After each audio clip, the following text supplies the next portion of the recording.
Okay, here we are back again for more Final Fantasy V Spoof. This time we are going to be visiting the Warris Castle basement and the Warris Tower. We're going to pick up the Elf Cape and see what changes, if any, have been made to the basement sequence. We know that the Gaki Marsra enemies have been mentioned a couple of times. Here's my party setup. Everybody's in the front row because when we get our... Actually, I need to pop them back here because I won't get the back attacks because of my thief ability of caution. I won't get the back attacks. And I will get the chance to try to run away and see if I can pop out of here before we take too much damage, too many hits. These are difficult enemies to run from, and they will kill you if they get a hit.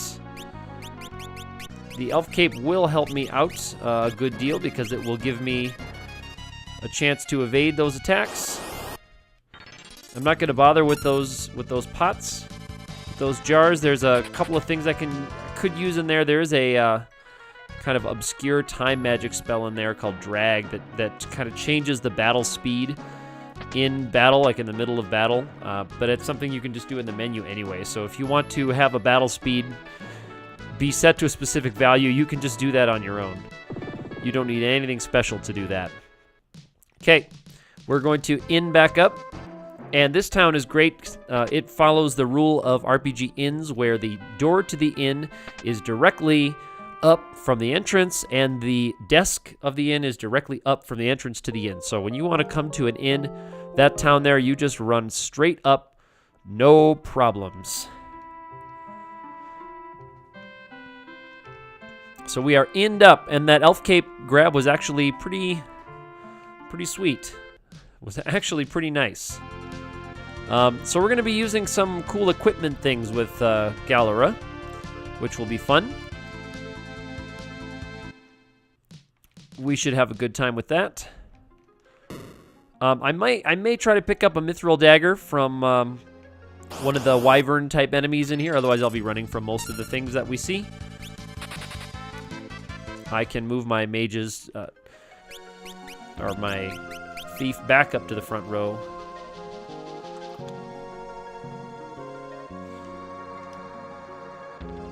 So Galura should not be too hard with the defense I have, and the offense I'll be able to have. I'll have to use a couple of freelancers, which will be fun. We haven't really seen them at their best yet. They're at their best because of the equipment they can use. They can use any equipment.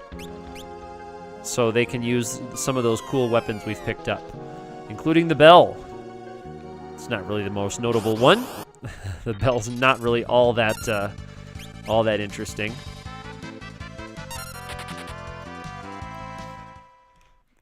And we're just trying to steal and run away there. No problems. I'm going to come back and save after I collect a couple pieces. Mithril Sword, there we go. That's a nice steal, but I can get a Mithril Dagger from the Wyvern type enemies, and that's kind of my real target for the Thief class, for now anyway. Not these guys. And you can see how quickly the Thief gets to act every turn, and then I can usually get a quick runaway there. I don't have the Flee ability learned just yet. That's the automatic. It takes your action, but you get a free escape from any fight that you're in. And this is like the Richard Mage, they're called in other translations. In more modern translations, Richard, but Rickald is what they got for RPGE. So I'm going to pop down. I would like to see if I can fight a Wyvern enemy, though, before we get up to the Galura battle. So I can get a Mithril Dagger. It's not the end of the world if we don't, because that's not my primary damage. That's right, these guys don't have anything. My primary damage is not going to come from a thief. But the Mithril Dagger will just save me a little bit of time if I can. And it's usually they're not that rare of an encounter in here. We're not chasing down pink puffs or anything. And there's just some rods, some random things to sell. We're not chasing down anything too rare here. Usually you fight the Wyverns in groups of 2.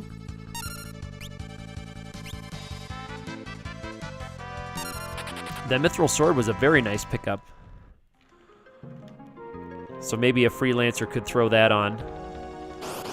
Maybe a Freelancer could throw that on. I am going to be using the whip and the katana that I picked up. You can see what their attack values look like. But I'm hoping to grab one of those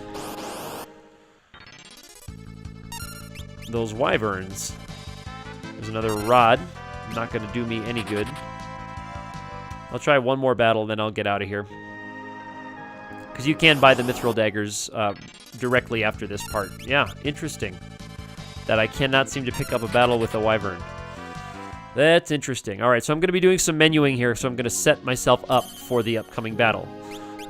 So I'll keep Butts as a thief for now to get us up there. And I'll make Ferris a Freelancer.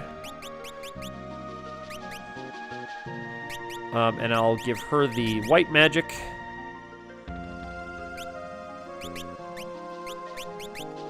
White magic and black magic, so she can use I'll give her the whip, since she'll be acting quickly. I'm going to give my katana I'll make Butts a Freelancer when I get up there and give him the katana, but I do want to keep these guys learning spells if I can. Yeah, so we'll go with that. We'll keep them where they are, because he's got black and white for there, and I'll have him use the katana when we get up there. Cool. All right, we'll just go with this. For now, I'll reset Butts when I get up there. But this battle's going to be all about equipment. It's going to be all about equipment. And there's the wyvern enemies, and there's the mithril dagger that I've been looking for. There we go. That's what I've been looking for. Pretty good upgrade, 14 to 23. Again, it's not that big a deal because I will have a chance to buy them very quickly after this segment. I can go to Karnak and pick them up. And come up this side.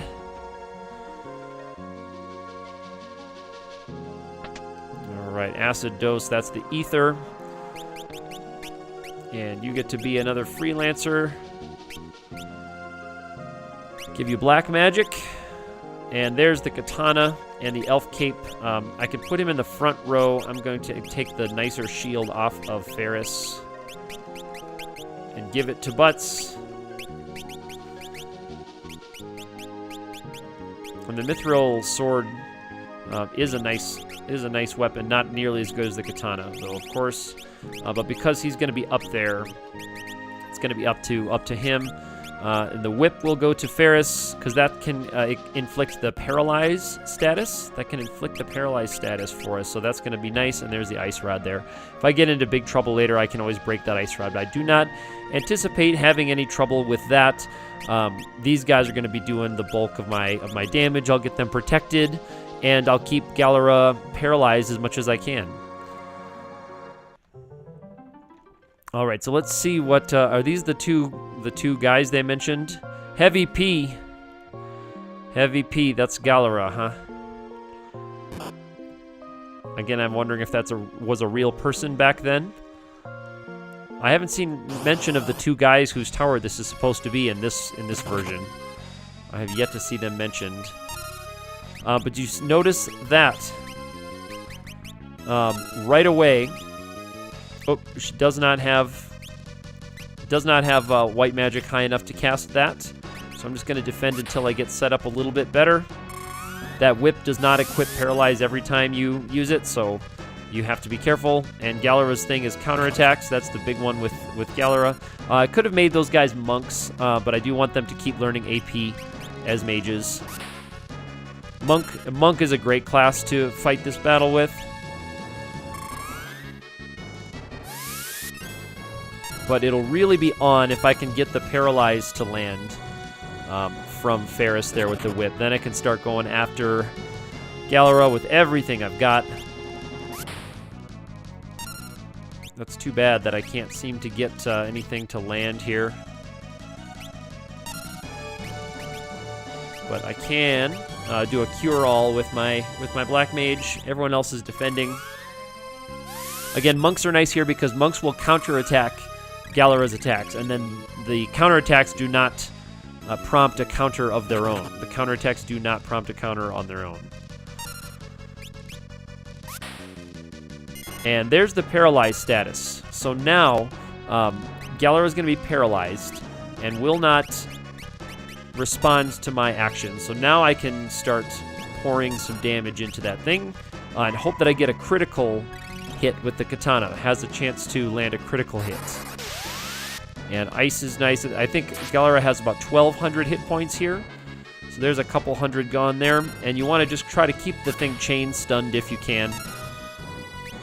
I don't know if I can with this setup. I'm guessing the paralyzed probably has run out by now, so I'm kind of exposing myself a little bit to some extra counterattacks here. No, maybe paralyzed did not run out before that turn. And I believe it has run out now because it would have checked right there if it should have done. The paralyzed move, I believe it has run out by this time. I'll have that confirmed. If Galura counters this, good. Got the crit. Very good. And there's Galura down. Heavy P is down. 5 AP, and there we go, 1 high potion. The Mary Jane is the high potion in this game. So, yeah, there we go. Equipment to the rescue there. And again, I could have gone with monks and used their counterattack ability to kind of get around its counters. But no real need with a party like this. When you've got white mages who can get yourself armored and half all of that physical damage that's coming in, and someone who can use the whip to paralyze Galura and keep things still, it is no big deal. I don't think we've even seen the elf cape come into play yet. You'll see a little animation of the character parrying with a little red cloth like a bullfighter. So an attack comes in, it checks a 25% evasion right there.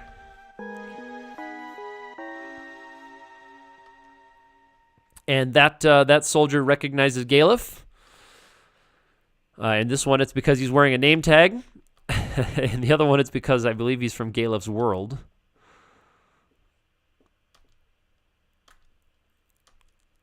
And they have a little discussion there. Galuf demands to know who he is and where he came from because he's still suffering amnesia. He still doesn't know who the little girl Kara is or was.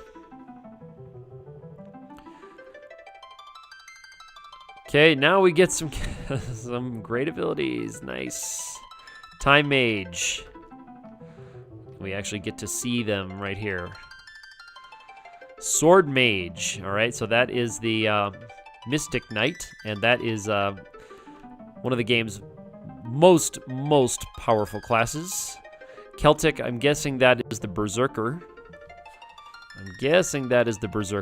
Red Mage, you probably already know. Red Mage, one of my least favorite classes. And Pokemon Trainer, that's the Beastmaster. And they do indeed do that. You can capture monsters and release them if you're a Beastmaster. I do not anticipate using Beastmaster. I definitely will be using Time Mage and Mystic Knight. Probably not Berserkers in this run. Probably not Berserkers in this particular run. There we go. So I'll head over to Karnak and trigger the cutscenes to get us started there in Karnak. And I will likely do the fire ship next video. And here comes Beano again, Sildra to you and me. We know this character as Sildra.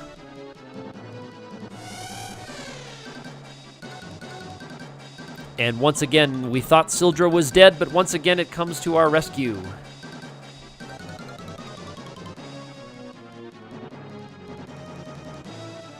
And there's a reference to the fact that it does indeed look like Sildra is eating your characters. Right there.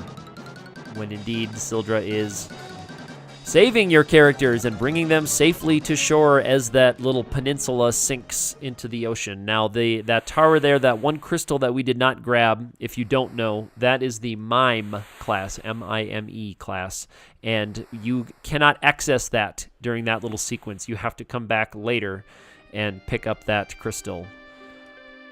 You're supposed to, once you've picked up all the other crystals, the tower starts to sink and you don't have time to climb around to look for that crystal is what that's supposed to be. But yeah, you actually cannot get there. So you can come back later. Maybe we'll come back later and grab it and talk to Gogo. I must go now. My home planet needs me. That's kind of a cliche line, but maybe it wasn't in 2002. My home planet needs me.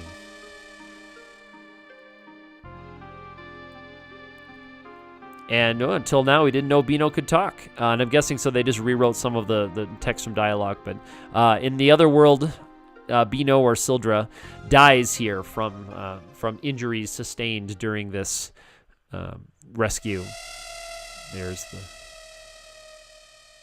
There is what is supposed to be Sildra's final cry, parting cry of dying officially. After we thought that Sildra had died before, we can now pop into the meteor here, and there is a warp tile right in the middle of the meteor that we can avail ourselves of. And this will take us outside of this little central continent here.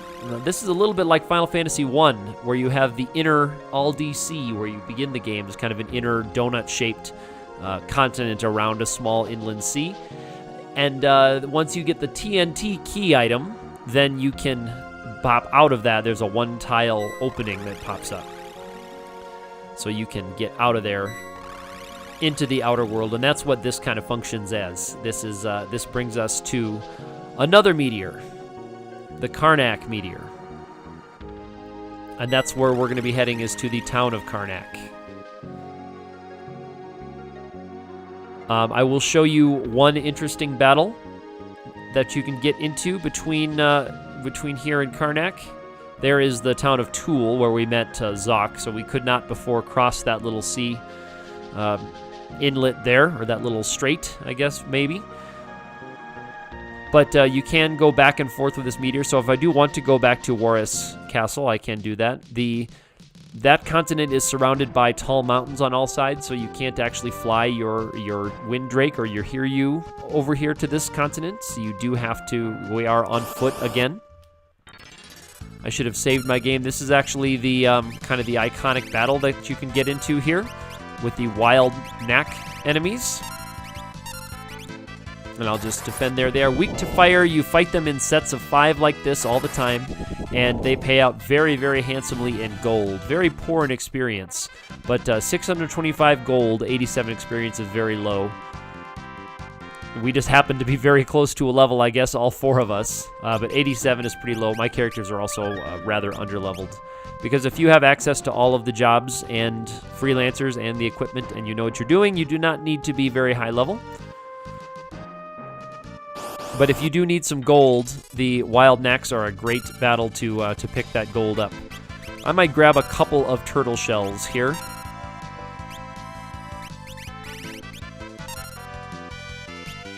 Turtle shells are an automatic drop anytime you fight a turtle-type enemy like that. You will get a turtle shell dropped. And, oh, those Agils, they are, looks like, resistant to ice. Resistant to ice. But you use them for mixing later on when you have chemists. When you have a chemist, you can mix items together to create effects. Yeah, they must have some high magic resistance, but no match for the whip. No problem. I'm going to make Butts a thief again to try to pick up those last few AP. Back to Klepto, I should say. And we do have there that Mithril Dagger. And let's go ahead and make Ferris a mage again, some kind of mage, close to a level up there. But yeah, white and black magic I'd like to get piled up. Actually, you know what? I'm going to open her up to Time Mage. Makes Einstein look stupid. Let's look at the descriptions of these, by the way. Sword Mage. Magic barrier when near death. That is the shell spell, so shell ability. So it puts a magic shell on you when you get into critical hit points. It's not useful in almost every battle of the game, but you can force it if you're in tough situations. Time Mage is great. Trainer. Oh, that's actually Summoner. Sorry, it's not Beastmaster. That's from the next one. Trainer is Summoner. And Summoner is nice for a few different spells, so I will be leveling my Summoner a little bit. Faith and Mexican spells. Yeah, okay. Now, but I will be using that a little bit. But let's go ahead and make her a Time Mage right now. I'm close to that level 2, but I'll make her a Time Mage for now. We'll get that level 2 black here soon, because I'm going to be picking up the level 2 black and white spells, including Cure 2, Fire 2, Ice 2. There's a lot of good stuff there. But the black magic will help me. And she has the Ice Rod still, so she can have the boosted Ice ability. There we go. And again, I'll trigger the cutscene here in Karnak. There's another level. It's another result of us being as under-leveled as we are. It only takes a couple of battles at this point in the game. Here's another Wild Knack battle. This should be over soon. Even the Thief casting fire with his low magic ability. Magic has a very high floor, but it grows slowly, if that makes sense. You notice that the Time Mage and the Thief have the same damage there, because magic has a high floor, so you cannot reduce magic damage all that much, because that starts with a multiplier of 4 if you know how the systems work, but it grows slowly. All right, so here, stuff is cheap, and you do have a chance to buy something at a very, very heavily discounted price. I am just going to go for, I think, one of these rods. I'll just go for an Ice Rod. You actually get it for that cheap price. Ice Rod's technically not the best deal you can get. But when you buy something, because you're suspicious, you are captured and thrown in the dungeon. And you notice there's all these fires burning in town. Fires burning all around town. Fires burning down here in the dungeon. That's because this town is kind of powered by the fire crystal. Like the water crystal powered the folks in Warris or Waltz. The fire crystal powers these guys, and the fire crystal lives in the bowels of the fire ship, the fire-powered ship. So the crystal powers the ship, but also kind of through an underground connection powers the city and the castle. And the fire is what makes things so cheap. The town is going through a period of strong prosperity because the fire crystal gives them all kinds of cheap stuff. Now right there, you do have to wait. So Sid just kind of stands there for a few seconds, and then you just have to wait. And this is Sid. We're going to see, I guess. And yes, he's supposed to blow a hole in the wall. He thinks that's a hole to freedom, but he does blow a hole to the next cell. That is what happens in the NES version, the Super NES version.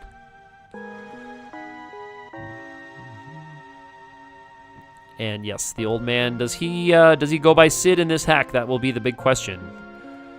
And we all think that's hysterically funny. I wonder why he did not just blow a hole through the bars.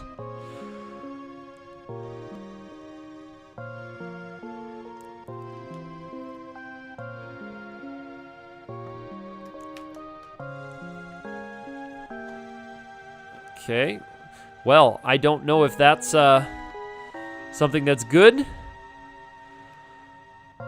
I don't know if that's a real anarchist cookbook bomb there.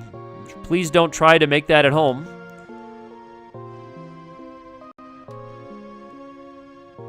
Okay. Yes, please don't try that at home if that's a real ratio for something that we shouldn't be messing with.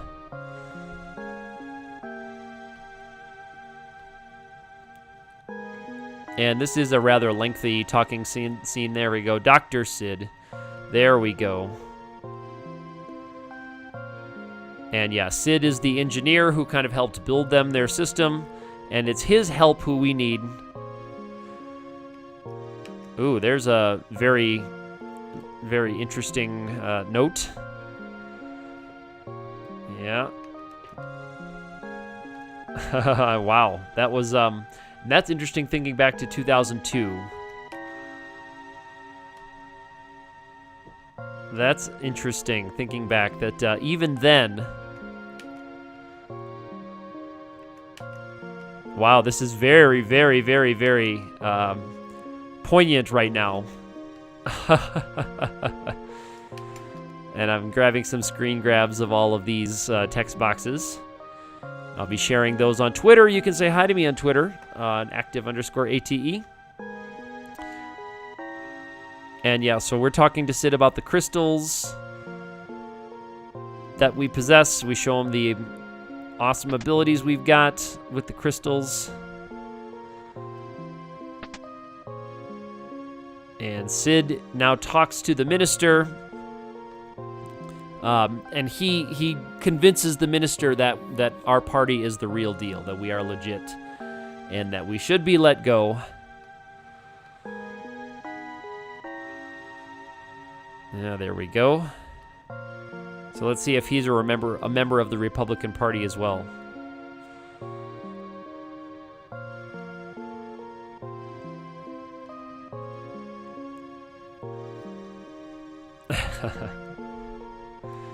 My, oh my. Okay, so we have to go to the steamship in this one to get the gunpowder, his black crack, the gunpowder that he has left over. That's interesting. And we have to go to the steamship, and that's it. We do have to meet Sid there, and then we have to go down and we will fight a boss down there at the bottom. So you notice the fires are still burning, and they are kind of blocking your way out here. We will be dealing with those fires here eventually.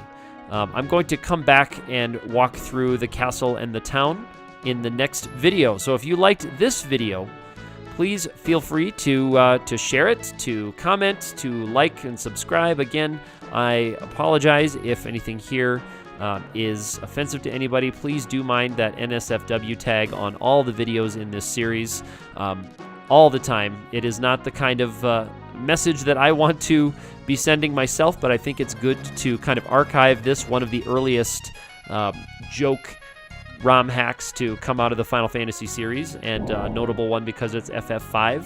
So please take that into consideration before you get angry with me.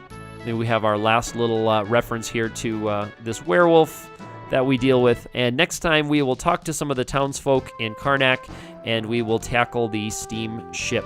See you later.